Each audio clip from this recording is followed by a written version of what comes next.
Bit of backstory, my boss owns 2 bakeries. One earns more than the other, and the other has essentially been disowned. It makes a small amount of bread and I'll get to that later. So I work as a baker in a well-known baking franchise chain in Australia. I've thoroughly enjoyed it until fairly recently, when a coworker leaves after having a child, and a replacement is brought in. Oh boy, this replacement. This guy is King Dick, the biggest knob I've ever had the displeasure of working with. And within about 2 months, I've been essentially exiled to the crap store. I've never worked there before, so I was honestly dreading it for a while. This new guy had been running everyone into the ground and dug his roots into the place so hard, and gotten into the boss's ear fairly well. I get to the sister store, and I was honestly dumbfounded. The production was small, and it was generally a joke at the main store, and it wasn't hard to figure out why. Half of the oven didn't have power, or simply had busted element not allowing it to heat up. The mixing bowl screamed whenever it was turned on, signaling it needed its bearings replaced urgently. The retardar provers had gigantic, gaping holes in them, and pulled with water on the daily, and the other baker that was there, who we'll call Steve, had had enough. Steve had been there for about 3 years, and wasn't even aware that King Dick had even been hired, but he knew him well. It turned out that Steve and King Dick were both apprentices at the same store before King Dick was fired for theft. You can all see where this is going from here. I worked at the sister store for about 6 months, doing the Easter season with Steve, and it was gruesome. Trays weren't replaced, some had breaks in them. I don't even know how it's possible. Provers leaked constantly, requiring mopping halfway through a shift, and because the non-slip floor, which was so old it was dangerously slippery, had so many breaks in it, the place smelled of dirty moldy water that nobody could get to because it would get under the non-slip floor covering. It was foul. About 3 months ago, I got some bad news. Josh, a good friend of mine at the main store, had been sacked. Money had been missing from the store, and it was in upwards of $3,000 over the course of a few months. There was no evidence that it was Josh, but it didn't matter. King Dick got into the boss's head, and slowly but surely, Josh was warned for the most trivial of things, all of which weren't even his doing.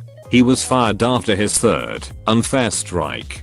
He would be taking him to Fair Work Australia, but I had bigger plans. First step was to walk inside the provers with my phone, take it out of my pocket, and took a nice photograph of the floor. Photo can be shown upon request. My next step was to make a fake complaint during a hot day to head office about the store I was currently working at, pretending to be a customer. I demanded to know how a place could be so filthy and not anything be done about it for so long.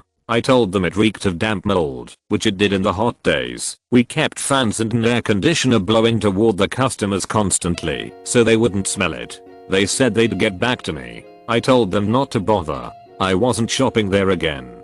The third step was to report them to WorkSafe, the government safety board for workers. I requested to remain anonymous and attach the photo. I told them all about the faulty ovens, the dodgy mixing bowl, and also told them there were other problems in the main store, but as I hadn't been there for months at this point, I couldn't say what there was, but I did mention the drain cover in the back that had come loose one week and the boss informed us to just put it back so nobody breaks their ankle, never actually fixing the problem. So it still came out from time to time if you stepped on or rolled over it wrong with the bin. They came into the sister store and shut it down within 20 minutes. There was a slew of problems, probably more than I reported. The place was a disaster zone, and it was clear they weren't effing around. I had a couple days off and found out during those that the main store was also shut down, as they found rust around the inside of and mold growing inside the fans of the retarder, effectively throwing mold spores all over the products meant for the next day. Both places were shut down. It's going to cost the boss tens, if not hundreds, of thousands of dollars in replacing machinery, flooring, and fines. The boss blamed Josh for all of this, mostly because King Dick shoved it all onto him. But if he got his facts right, he wouldn't have lost his business. Everyone working there was paid a severance package, including King Dick, but at least I know I won't be working with him again. I'd rather crap on my hands and clap. I have worked quite a few part-time jobs over the years to help with the budget. some in bigger cities, some in smaller ones. This story takes place in a large city, where each neighborhood is actually a small town.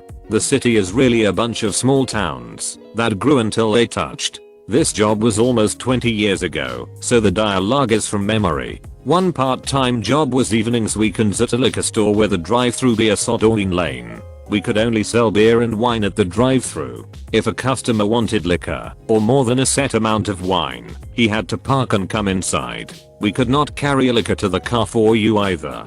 The state had a lot of nitpicky rules like that, and I had just completed the mandatory training needed to sell alcohol, so the rules were fresh in my mind. The store had been in business for decades and the manager was owner slacker of a son. He was happy to bend, or flat out break the laws regulating alcohol sales, if it meant money for him. He didn't care if the consequences would be the problem of the person who rang them up. That didn't impact him directly, so it didn't matter.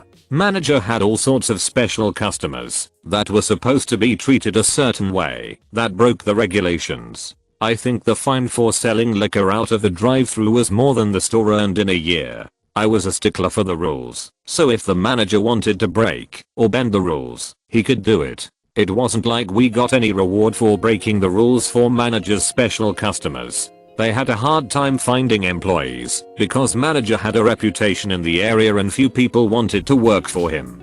So refusing to bend over backward for manager's special customers was not going to get me fired.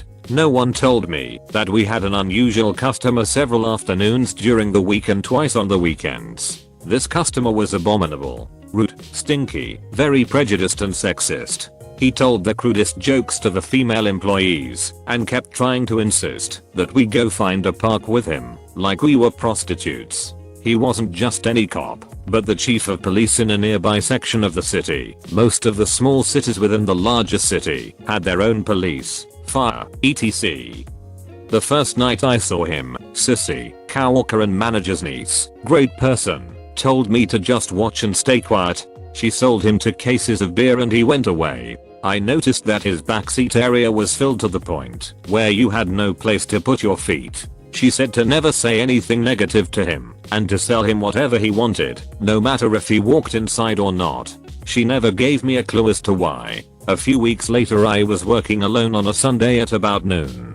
Business was always slow at this time. The chief pulls into the drive-thru. Me, hi, how are you today? What can I get for you? Chief, I'm fine, and so are you. I need a bunch of stuff, and it needs to go into the trunk. Me, let me grab a pencil and pad, so you don't need to repeat it. Just a second. I grab them. What all do you need?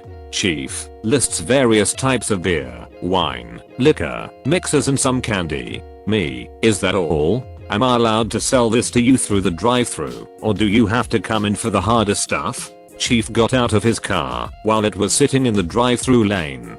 He walked up, so close he loomed over me. Me, is that all? Am I allowed to sell this to you through the drive-thru, or do you have to come in for the harder stuff? Chief, do you think I would break the law? That I would ever embarrass myself, my city or the Marines this way? What the Marines had to do with anything, I still have no idea. Me, of course I don't think that. I'm just asking, because the state training was unclear about this. I guess it must be fine. After all, you are an officer of the law. Just promise me that, if I make a mistake, it will stay between you and me. The training was not unclear, but I felt unsafe around him, and didn't want to argue with him, or make him angry. Chief, it better be fine. Stop backing up. He was walking forward toward me, and he was very tall and imposing, not in a good way. I need to see if you are recording anything. Put your arms out from your body, level with your shoulders. Well, I see you are not wearing a wire or a bra. Maybe I should open your shirt a little and have some fun. I ought to take you back into that storeroom to have my fun with you. No one would ever know. Me, I'm so sorry. I don't think father would approve. I'm only here on Sundays at this time because I can go to mass earlier. If I was single, I would be happy about it, but it would mean breaking one of the 10 commandments. Chief had a rosary hanging from his rearview mirror and Catholic decals on his official vehicle. It was a mostly Catholic area of the city and this wasn't unusual. I was scared of him and just saying anything to try to keep him away from me. I cannot tell you how imposing and awful this man was. I really thought he was going to take me back to the storeroom and assault me. Chief, well, it might be worth it. Be quick about getting my order and I will leave you alone this time. You should wear a bra that pushes you up when you know I'm coming by. I nodded at him and rushed to get what he wanted and to ring him up. I just wanted him gone at that point. I felt very scared, but knew we needed the income. I had to figure out a way not to be near the guy again and still keep my job. Sissy came in to take over about 2 hours later. She could see that I was a mess and she wanted to know what happened. We had no customers, so I told her. Chief came in and wanted a ton of stuff. Cases of beer, lots of wine and hard liquor, mixers, all of it. He insisted on getting it through the drive-thru. I asked if that was okay, because the training wasn't clear. He got out of his car and kept getting too close. Eventually he told me to stop moving after he backed me up into the wall. He said he had to pat me down to see if I was wearing a wire. It sure felt more like feeling me up. I was in tears and Sissy was hugging me to help me calm down. She asked if that was all. He said he should open my shirt for fun. That he should take me into the storeroom and no one would ever know. Sissy, this is why we give him what he wants and we never question him. We don't want him to get out of the car because he tried this with everyone.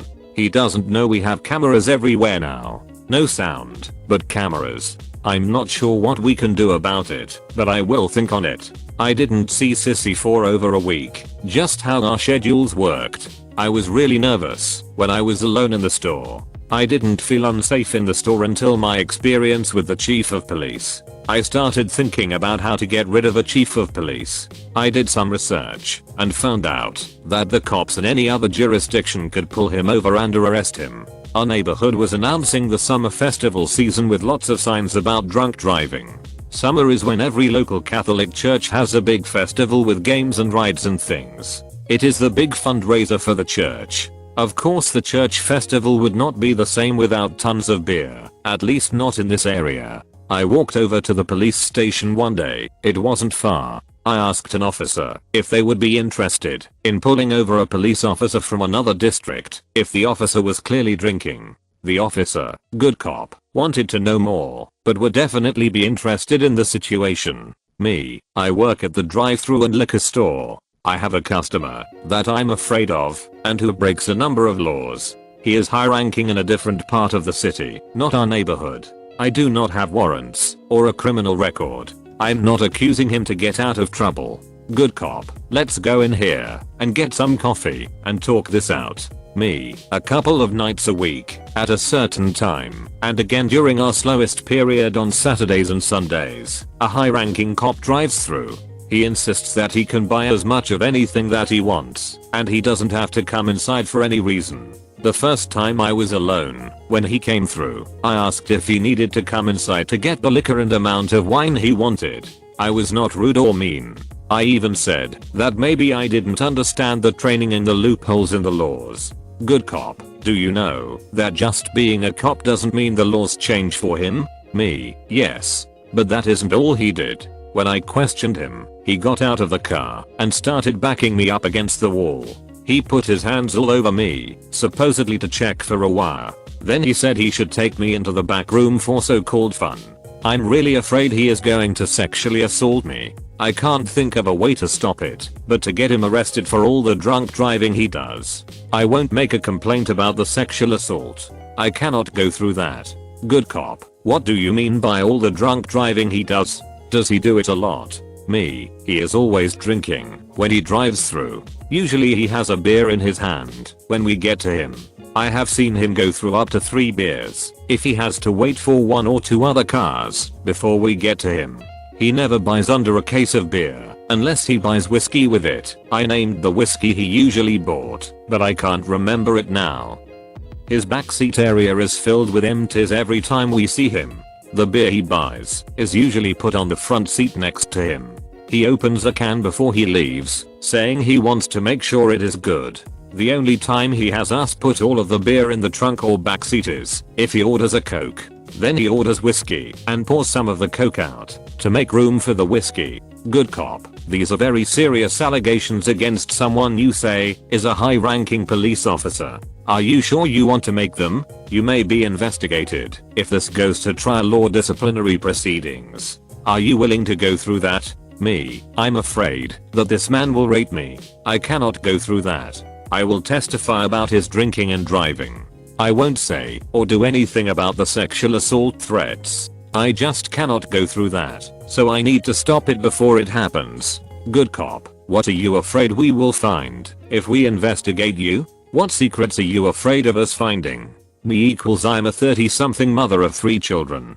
I don't have a wild life. I have been happily married for over a decade. I haven't ever been in legal trouble. I don't drink, do drugs, go to orgies, or do any of those types of things. I'm not against social drinking, but I don't drink. I have some debt, but who doesn't?